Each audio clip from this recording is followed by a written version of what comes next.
저희 교회에 딱 들어오면 주보 뒤에 있는 시를 많은 분들이 본다고 그래요.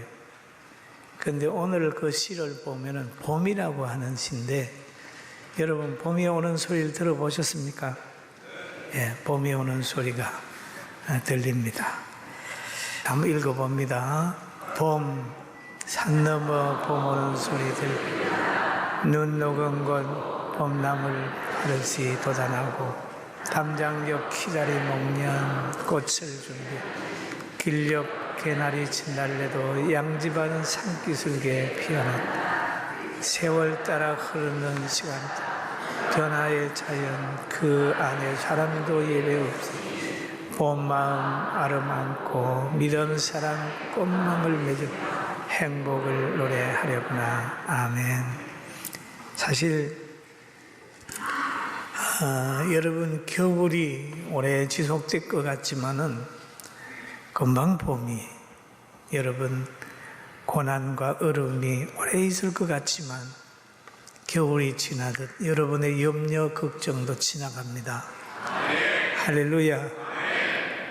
질병도 지나가요. 다 지나가고 영원한 천국이 우리에게 있기 때문에 우리는 현실의 정도로 하지 말고 하나님 말씀 들으면서 아멘, 할렐루야 찬송하는 심령이 되기를 주의 이름으로 축원합니다. 옆에 계신 분 보고 잘 오셨습니다. 이렇게 성경을 읽다가 저는 누가복음 22장 35절을 읽고 은혜를 받았어요. 그 내용을 보면 내가 너희를 전대와 배낭과 신발도 없이 보내었을 때에 부족한 것이 있더냐라는 주님이 제자들 보고 하는 질문이, 너희에게 전대도 없고 배낭도 없는데 신발도 없이 보냈는데 부족한 게 있더냐. 이 말을 읽으면서 제가 한번 돌아봤어요.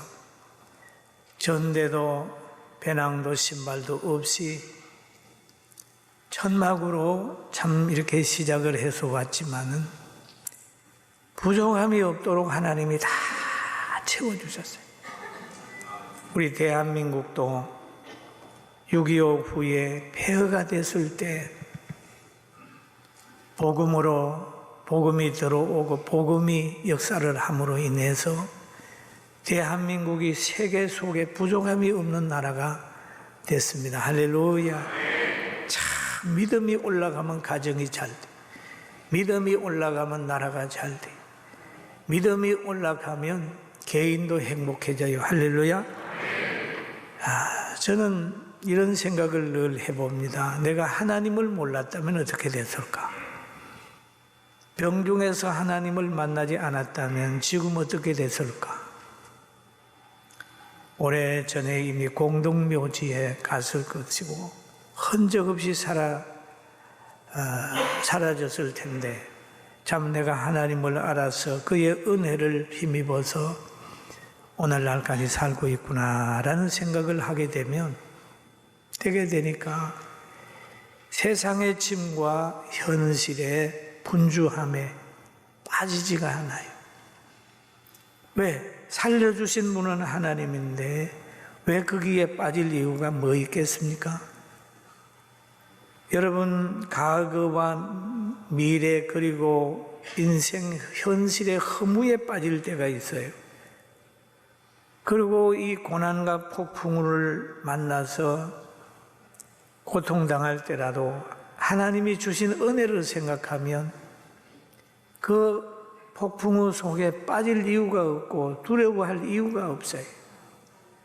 여러분도 예수님을 생각하면 어떤 환경에 매몰되지 않습니다.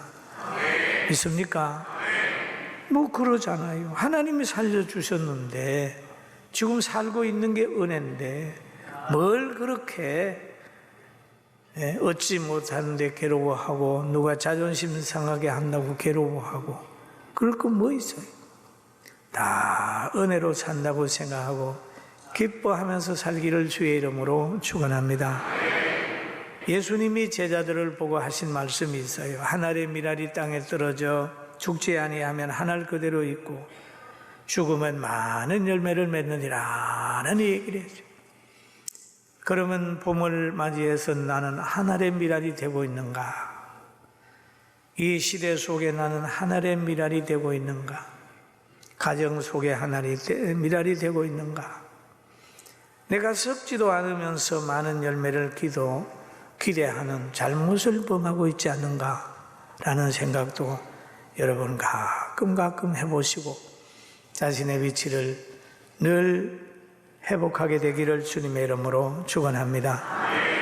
예수님은 이 땅에 구원을 위하여 오셨어요. 그리고 하나님이 예수님을 이 땅에 보내셨습니다. 그 내용을 보면 마태복음 1장 21절에 아들을 낳으리니 이름을 예수라 하라. 이는 그가 자기 백성을 그들의 죄에서 구원할 자이심이라 하니라. 그랬어요. 예수님은 택한 백성의 모든 죄를 구원하기 위하여 이 땅에 오셨습니다. 하나님이 보냈는데 예수님이 그거를 알았습니다. 자기가 이 땅에 와서 무슨 일을 해야 될까 하는 걸 알았어요. 그러나 하나님의 뜻을 알면서도 늘 그는 기도할 때 보면은 자기의 생각이 나올 때가 있습니다. 아버지, 너무 힘들어요. 이 잔을 내게서 지나갈 수 없습니까? 라고 하는 그런 기도도 하신 일이 있어요. 그러나 예수님의 공생애를 살펴보면은 오병이의 기적을 행할 때도 보면 떡을 가지고 축사했어요. 하나님 앞에 기도한 다음에 쫙 나누어 주었더니 거기에 많은 사람들이 허기를 면하고 행복해진 사실을 알 수가 있습니다. 그리고 항상 예수님은 하나님의 뜻을 생각하고 묻고 가는 인생을 예수님은 사셨다. 그렇게 볼 수 있습니다. 그리고 예수님은 사랑하는 사람을 향하여 부탁한 내용이 있는데 그 부탁한 내용이 오늘 본문의 내용입니다. 예수께서 나가사 석간을 따라 감람산에 가심에 제자들도 따라갔더니 그랬습니다. 그곳에 이르러 그들에게 이르시되 유혹에 빠지지 않게 기도하라 하시고 유혹에 빠지지 않게 기도하라. 다시 얘기하면 기도하지 않으면 유혹에 빠진다 그 말이죠. 그곳에라고 하는 말은 습관이 될 만큼의 자주 가서 기도하는 감람산에 기도처로 따라온 제자들에게 기도를 부탁한 겁니다. 유혹에 빠지지 않게 기도하라. 이게 제자들에게 하신 말씀이고 시대를 살아가는 저와 여러분에게도 하신 말씀입니다. 할렐루야.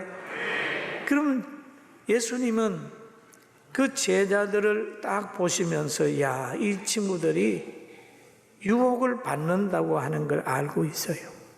그러니까 준비하고 있어라. 그런 말을 합니다.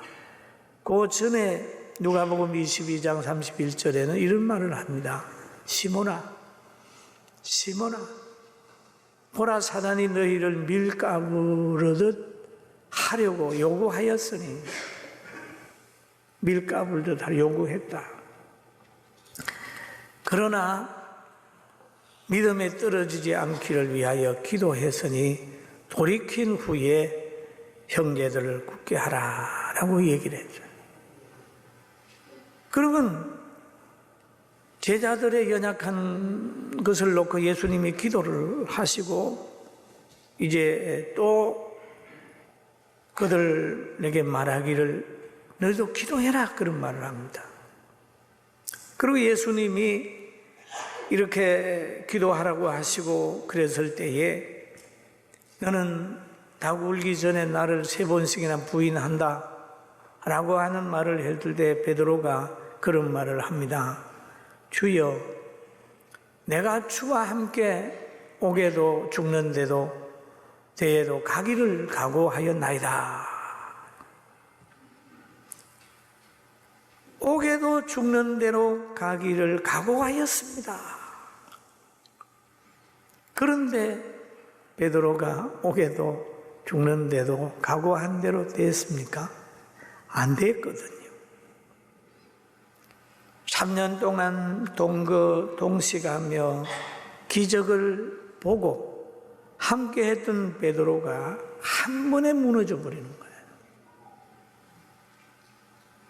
예수님에 속했다고 하는 한 여아의 지적을 통해서 나는 예수님 몰라 라고 하는 거예요. 그리고 베드로가 예수님의 말씀에 다가오기 전에 내가 3번 나를 부인하리라 하심이 생각나서 밖에 나가서 심히 통곡했다라고 하는 성경이 있잖아요. 기도 없는 각오는 무너집니다. 모든 기도 없는 각오는 무너져야 돼요. 하나님이 잡아주지 않으면 인간의 모든 것은 무너져요. 죽음 앞에는 다 무너져요. 환난 안에서는 다 무너져요. 사람이 나빠서가 아니라 인간의 한계예요, 그게. 그리고 이 한계를 뛰어넘으려고 하면 한계를 뛰어넘게 하시는 하나님께 기도해서 성령의 사람이 되는 겁니다. 할렐루야. 한계야. 예수님이 제자들 보고 기도하라. 유혹받지 않기 위하여 기도하라. 그리고 예수님도 돌 던질 만큼 가셔서 기도했다. 돌 던질 만큼의 거리는 목소리가 들릴 만큼의 거리예요. 거기에 가서 간절히 기도해. 예수님의 기도의 내용을 보면 22장 42절에 있어요. 이르시되 뭐라 그랬지요? 아버지여, 만일 아버지의 뜻이거든 이 잔을 내게서 옮기시옵소서. 그러나 내 원대로 마옵시고 아버지의 원대로 되기를 원하나이다 라는 얘기를 하죠. 아버지의 뜻이거든 이 잔을 내게서 옮겨주세요 그럽니다. 이 잔을 내게서 옮겨주세요 라고 먼저가 아니라 아버지 뜻이거든 옮겨주세요 그 말이에요. 기도할 때 아버지 뜻을 먼저 생각을 하는 거죠. 여기에 옮겨달라고 하는 말 속에는 예수님의 인성이 보입니다. 인성이. 그 십자가를 앞에 놓고 갈등하는 거예요. 아버지 뜻이지만은 좀 하기 싫은 거예요. 여러분들도 그렇잖아요. 하나님의 뜻인 줄 아는데 못하잖아요. 힘들어서 못하고 졸려서 못하고 또 뭐 때문에도 못하고 뭐 못하잖아요. 알고 있으면서 못하는 거예요. 예수님도 그거 아셨어요. 아버지의 뜻이거든 그렇게 해주세요. 그러나 아버지의 내 원대로 마옵시고라는 말도 내 원대로 마옵시고 아버지 원대로 해달라라는 말을 하고 있습니다. 바로 이 말은 자신의 생각을 뒤로 하고 아버지 생각을 앞세우는 거예요. 네? 이게 굉장히 중요합니다. 신약에 와서 보면은 바울 사도도 이런 고백을 합니다. 로마서 7장에 보면 내 속사람은 하나님의 법을 즐거워하되 내 지체 속에서 한 다른 법이 내 마음의 법과 싸워 내 지체 속에 있는 죄의 법으로 나를 잡는 것을 보는도다. 자기 속에서 갈등을 하는 걸 보는다. 그러면서 그는 말합니다. 오라 나는 공고한 사람이로다. 이 사망의 몸에서 누가 나를 건져내랴. 우리 주 예수 그리스도로 말미암아 하나님께 감사하리로다. 하나님께 감사하리로. 그런 정도의 자신이 마음으로는 하나님의 법을, 육신으로는 죄의 법을 섬기노라. 그 마음과 육신의 갈등이 있는 거예요. 여러분은 없습니까? 저도 있습니다. 갈등해요. 그리고 하나님이 사람을 창조할 때 보면은요, 하나님이 사람을 흙으로 지으셨어요. 거기에서 끝난 게 아니에요. 지으시고 생기를 그 콜에 불어넣었어요. 사람이 생명이 된지라. 그러니까 고무풍선에 바람을 불어넣어야 불룩하게 되잖아요. 역할을 감당하는 것처럼 그 흙으로 사람을 지으시고 그냥 코로 생기를 불어넣었어요. 그런 것처럼 하나님의 사람은 성령의 역사가 나타날 때 그 하나님의 사람으로서의 환경을 이길 수 있는 권세가 옵니다. 권세가 와요.